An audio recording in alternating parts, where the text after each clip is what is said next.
തിരുവനന്തപുരത്ത് അനുവദിച്ച ഇലക്ട്രിക് ബസ്സുകളിൽ പലതും അദ്ദേഹം പറഞ്ഞതുപോലെ ഇടുക്കിയിലും കട്ടപ്പനയിലാണ് ഓടുന്നത്. ഞങ്ങളുടെ കയ്യിൽ കുറേ രേഖകളും കാര്യങ്ങളൊക്കെ ഉണ്ട്.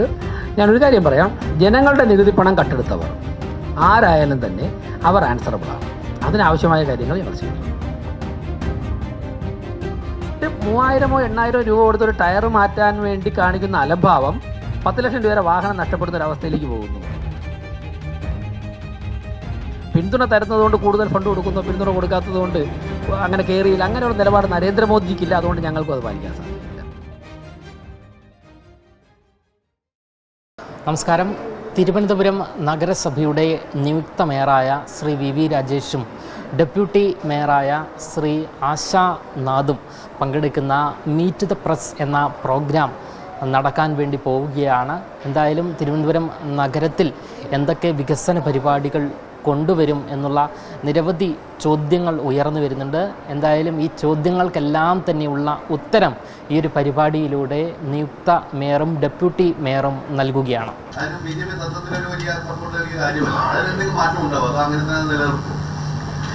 ആലോചിച്ചിട്ട് പറയാം. അങ്ങനെയുള്ള കാര്യങ്ങളൊന്നും പാടില്ല എന്നുള്ള അഭിപ്രായമൊന്നും വ്യക്തിപരമായിട്ട് എനിക്കില്ല.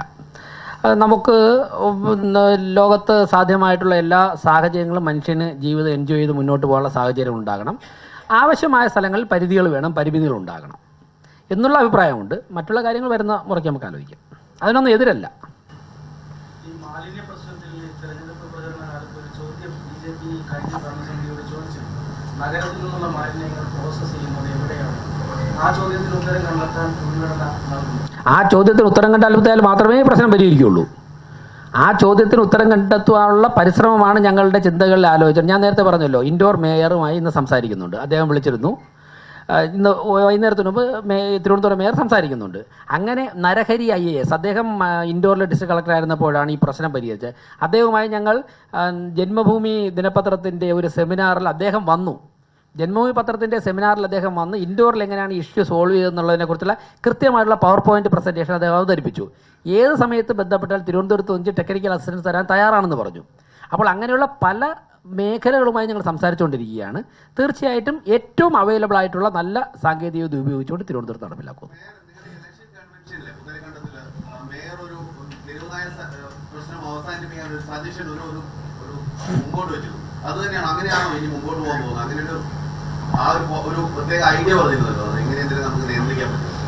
അത് എല്ലാവർക്കും ഓർമ്മ ഉണ്ടാവുന്നുള്ളത് കൊണ്ട് ഞാനത് ആവർത്തിക്കുന്നില്ല.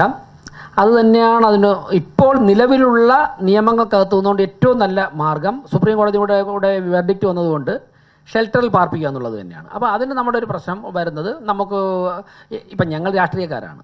സ്വാഭാവികമായിട്ട് വെറ്റിനറി ഡോക്ടർമാരുമായിട്ട് സംസാരിക്കേണ്ടതായിട്ടുണ്ട്, മറ്റുള്ള എക്സ്പെർട്ടുകളുമായിട്ട് സംസാരിക്കേണ്ടതായിട്ടുണ്ട്.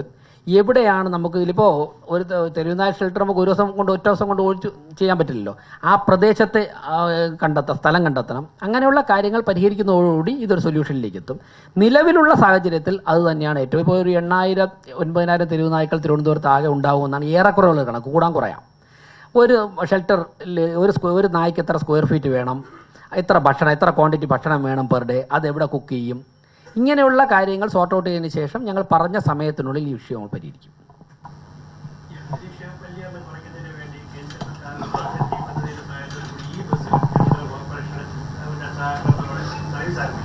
അത് പക്ഷേ സിറ്റിക്ക് വെളിയിലേക്കാണ് സർവീസ് നടത്തുന്നത്. അത് തിരിച്ച് എന്താണ്, ഇപ്പോൾ ഡൽഹി നമ്മുടെ മുന്നിൽ ചോദ്യത്തിൻ്റെ സിറ്റിയായിരുന്നു. അന്തരീക്ഷ മലിനീകരണം വളരെ കൂടുതലാണ്. തിരുവനന്തപുരത്ത് എന്താണ് നടപടി? അതായത് എനിക്ക് തോന്നുന്നു ഈ ചോദ്യം വളരെ റെലവൻ്റ് ആയിട്ടുള്ള, എനിക്ക് ഉത്തരം പറയാൻ കിട്ടിയ ഒരു അവസരമായിട്ടാണ് എടുക്കുന്നത്. കാരണം നിങ്ങൾ മാധ്യമപ്രവർത്തകർക്ക് ഇപ്പോൾ ഞങ്ങളൊരു ഭരണസമിതിക്ക് ചെയ്യുന്നതിനേക്കാൾ കൂടുതൽ മാധ്യമപ്രവർത്തകർക്ക് ഇക്കാര്യത്തിൽ സമൂഹത്തിന് കോൺട്രിബ്യൂട്ട് ചെയ്യാൻ സാധിക്കും. എന്നിട്ട് പറയാൻ കാരണം, നിങ്ങളോടൊപ്പം ഉള്ള ഡൽഹിയിൽ ജോലി ചെയ്തിട്ടുള്ളൊരു മാധ്യമപ്രവർത്തകനുമായിട്ട് ഞാൻ കഴിഞ്ഞ ദിവസം സംസാരിച്ചു. ഇപ്പോൾ അദ്ദേഹം കേരളത്തിലാണ്. സംസാരിച്ചപ്പോൾ ഞാൻ ചോദിച്ചു എന്താ തിരുവനന്തപുരത്ത് എത്തിയിട്ടുള്ളതെന്ന് ചോദിച്ചു. അപ്പോൾ അദ്ദേഹത്തിൻ്റെ ഭാര്യ മാധ്യമപ്രവർത്തകയാണ്, ഇപ്പോൾ കേരളത്തിലാണ്. അദ്ദേഹം പറഞ്ഞു അദ്ദേഹത്തിൻ്റെ കുഞ്ഞ് ആ സമയത്ത് അവിടെ ഉണ്ടായിരുന്നു. ഒരു 4 വയസ്സൊക്കെ ആയിട്ടുള്ളൂ.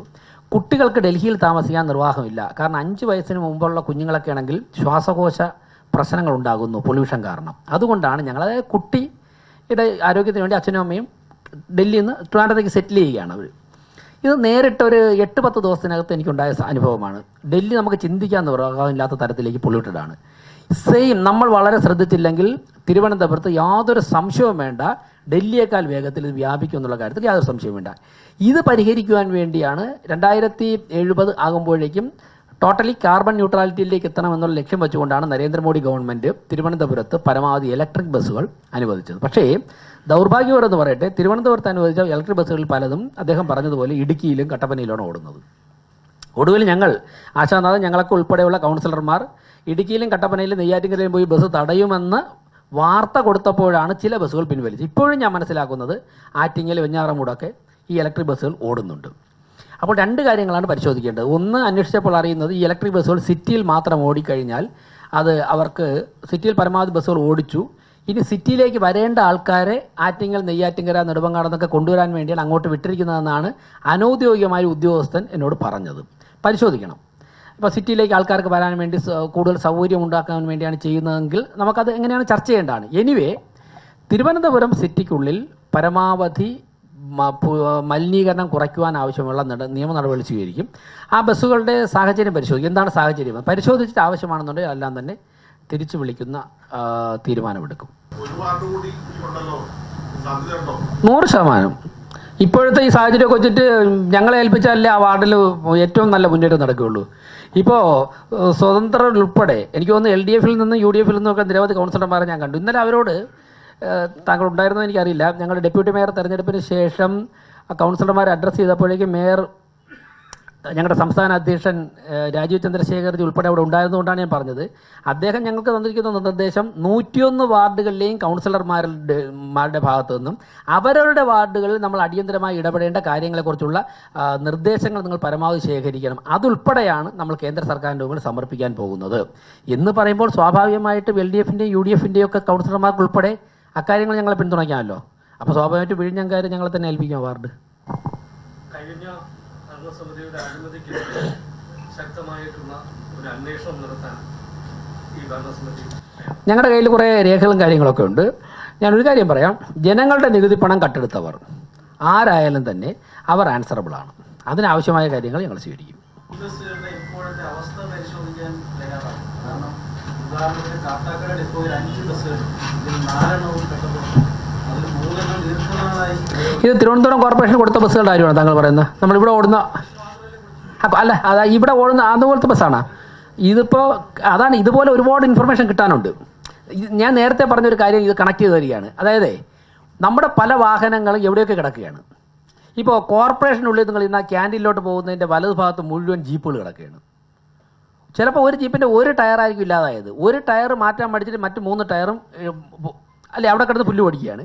ഈ ടയർ വണ്ടി ഒതുക്കിയിടുമ്പോൾ എന്ത് ചെയ്യും? നമ്മളൊക്കെ വാഹനം ഉപയോഗിക്കുന്നവരല്ലേ. ഒരു 3 മാസം വാഹനം ഉപയോഗിച്ചാൽ അതിൻ്റെ എഞ്ചിന് പിന്നെ സ്റ്റക്കാവൂലേ? സ്വാഭാവികമായിട്ട് ഗിയർ ബോക്സിന് എന്ത് സംഭവിക്കും? എത്ര ലക്ഷം? അപ്പം ഒരു 3000-ഓ 8000-ഓ രൂപ കൊടുത്തൊരു ടയർ മാറ്റാൻ വേണ്ടി കാണിക്കുന്ന അലംഭാവം 10 ലക്ഷം രൂപ വാഹനം നഷ്ടപ്പെടുന്ന ഒരു അവസ്ഥയിലേക്ക് പോകുന്നു. എത്ര വാഹനങ്ങളാണ് അവിടെ കിടക്കുന്നത്? ഒറ്റയടിക്ക് ഒറ്റ രാത്രി കൊണ്ട് പരിഹരിക്കാമെന്ന് ഞാൻ പറയുന്നില്ല. പക്ഷേ നമ്മളിതൊക്കെ അഡ്രസ്സ് ചെയ്യേണ്ടതായിട്ടുണ്ട്. ഇപ്പോൾ തന്നെ താങ്കൾ പറയുന്നത് എത്ര ലക്ഷം രൂപയുടെ 3-4 ബസ്, മാധ്യമപ്രവർത്തനമാണ് പറഞ്ഞത്, ഞങ്ങളല്ല. എത്ര ലക്ഷം രൂപയുടെ 4 ബസ്സാണ് നെയ്യാറ്റിൻകര കിടക്കുന്നത്? എന്തെങ്കിലും ചെറിയ മൈന്യൂട്ട് മിസ്റ്റേക്ക് ആണെങ്കിൽ അതിനെ കറക്റ്റ് ചെയ്തിട്ട് കൊണ്ടുവന്ന് ഓടിക്കൂടെ? അപ്പോൾ ഇങ്ങനെയുള്ള കാര്യങ്ങൾ ഒരുപാട് 45 വർഷത്തെ കാര്യങ്ങളല്ലേ, അപ്പോൾ അഡ്രസ്സ് ചെയ്യേണ്ടതായിട്ടുണ്ട്. മുൻപ് യുണൈറ്റ് ഞങ്ങൾ പരിശോധിക്കും.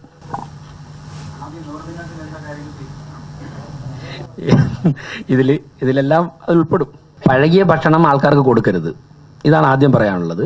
പിന്നെ ഷോ കാണിക്കാനൊന്നുമില്ല, പഴകിയ ഭക്ഷണം ആൾക്കാർക്ക് കൊടുക്കരുത്. അത് വേണ്ട ഘട്ടത്തിൽ ഇടപെടേണ്ട ഘട്ടങ്ങളിൽ ഞാനിപ്പോൾ ഒരു ഭീഷണിയുടെ സ്വരത്തിലൊന്നുമല്ല പറയുന്നത്. പരമാവധി എല്ലാ നിയമങ്ങളും പാലിച്ചുകൊണ്ട് കൊടുക്കുക. ഇടപെടേണ്ട ഘട്ടത്തിൽ കൃത്യമായിട്ട് ഇടപെടും.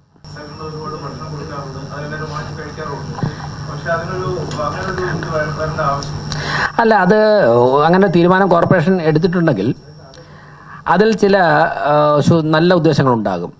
കാരണം ഈ ഫുഡ് പോയ്സണൊക്കെ ബാധിക്കുന്ന ഘട്ടങ്ങളിൽ പാലിക്കേണ്ട മിനിമം കാര്യങ്ങൾ പാലിക്കണം എന്നുള്ളത് കാലം മാറുന്നതനുസരിച്ച് നമ്മൾ ഉദ്ദേശിക്കാത്ത പ്രതിസന്ധികളും പ്രശ്നങ്ങളൊക്കെ വരികയാണല്ലോ. അങ്ങനെയൊക്കെ നിയമപരമായിട്ട് തീരുമാനമെടുത്തിട്ടുണ്ട്. അതിൻ്റെ അടിസ്ഥാനപരമായിട്ടുള്ള എന്തെങ്കിലും യാഥാർത്ഥ്യം ഉണ്ടാകും. ആരെയും ഒന്നും തടസ്സപ്പെടുത്താൻ വേണ്ടിയുള്ള തീരുമാനങ്ങൾ ഞാൻ അനുകൂലിക്കുന്നില്ല. പക്ഷേ ജനങ്ങളുടെ ആരോഗ്യം സംരക്ഷിക്കാനുള്ള ഉത്തരവാദിത്തം ഭരണകൂടത്തിനുണ്ട്. പറഞ്ഞത് 3 മുന്നണികളാണ് തെരഞ്ഞെടുപ്പിൽ മെയിനായിട്ട് മത്സരം. 1 രാജ്യത്തിൻ്റെ ഭരണത്തിന് നേതൃത്വം കൊടുക്കുന്ന NDA, 2 സംസ്ഥാന ഭരണത്തിന് നേതൃത്വം കൊടുക്കുന്ന LDF, 3 ഈ രാജ്യത്തെ ഏറ്റവും പാരമ്പര്യമുള്ള പഴക്കമുള്ള അനുഭവ സമ്പത്തുള്ള പാർട്ടികളൊന്നായിട്ടുള്ള കോൺഗ്രസ്. ഈ 3 പാർട്ടികളും കണ്ണമ്മൂലയിലും പൗണ്ട് കടലിലും സ്ഥാനാർത്ഥി നിർത്തിയിരുന്നു. ഞങ്ങളുടെ സ്ഥാനാർത്ഥികളെക്കാൾ കൂടുതൽ വോട്ട് ലഭിച്ചുകൊണ്ടാണല്ലോ അവർ ജയിച്ചത്. അപ്പോൾ ഈ 3 ദേശീയ പാർട്ടികളുടെയും സ്ഥാനാർത്ഥികൾക്ക് അവിടെ ഉണ്ടായിരുന്ന സ്വാധീനത്തെക്കാൾ ഇവർക്ക് സ്വാധീനം ഉണ്ടെന്നാണ് ജനങ്ങൾ തെളിയിച്ചത്. സ്വാഭാവികമായിട്ട് അതിനെ ഞങ്ങൾ റെസ്പെക്ട് ചെയ്യുന്നു. കോർപ്പറേഷൻ മുന്നോട്ട് പോകുമ്പോൾ വികസനത്തിൻ്റെ കാര്യത്തിൽ ഞങ്ങൾ അതിനെയും മുഖവിലേക്ക് എടുക്കും. അതുകൊണ്ടാണ് ഞാൻ പറഞ്ഞത് 100 വാർഡിനെയും ഒറ്റ യൂണിറ്റായിട്ട് ചേർത്തുകൊണ്ട് അവർ നാളെ പിന്തുണ തരുന്നോ ഇല്ലേ എന്നുള്ളത് സെക്കൻഡറിയാണ്.